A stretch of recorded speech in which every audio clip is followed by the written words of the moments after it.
Mr. Speaker, thank you for the opportunity. From the onset, I want to declare that, Mr. Speaker, I'm opposed to this bill because this bill, as Senator Mtata has said, it has not healed or cured the issues that were raised in court under Article 10, Article 201, Article 206, and 210. It still has loopholes which makes it unconstitutional. Mr. Speaker, you know that the court issued an injunction on the 19th of December 20 on the issue of public participation. This bill, or this process that culminated into this debate today, has not cured the problem of inadequate public participation. Mr. Speaker, if I read through the report in this bill, the committee simply invited the public to present memorandums, and they only had one day where they received oral submission. Mr. Speaker, because this bill affects counties, it was only reasonable that all the 47 counties be involved in public participation. That never happened.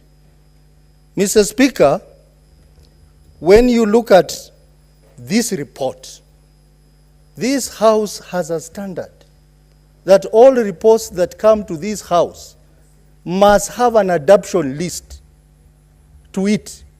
This report, I have gone through it, Mr. Speaker, and I'm having a copy here. There is no adoption list.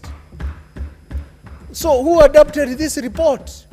And I want to ask the clerks who work in committees and our secretariat, you are here to be professional. Give this House or members professional input. But if you allow such omissions to happen on a very important report, you are only giving ammunition to those people who are going to court to reject this bill if it is passed into law. Mr. Speaker, when you look at the bill, allocation of funds from the Affordable Housing Fund, they say the funds will be distributed to National Housing Corporation, Kenya Slum Upgrading, Low Cost Housing and Infrastructure Fund, and the State Department of Housing and Urban Development. Mr. Speaker, for heaven's sake, why would a ministry be involved in affordable housing, construction, and doing all that, when we have an institution called the National Housing Corporation, which is supposed to do that on behalf of the government of Kenya? Mr. Speaker, this bill does not define what gross salary is, what gross income is. It is ambiguous. And I'm concerned, Mr. Speaker, that the space for public participation is not in this bill. Why would we even go to public participation when we know we are not going to listen or incorporate the views of the people who appear? I have gone through the report.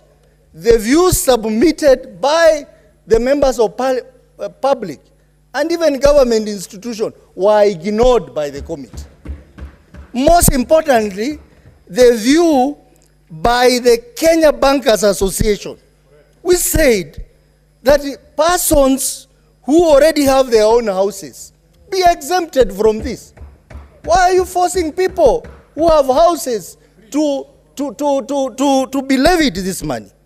And in any case, you have to apply before you get this house.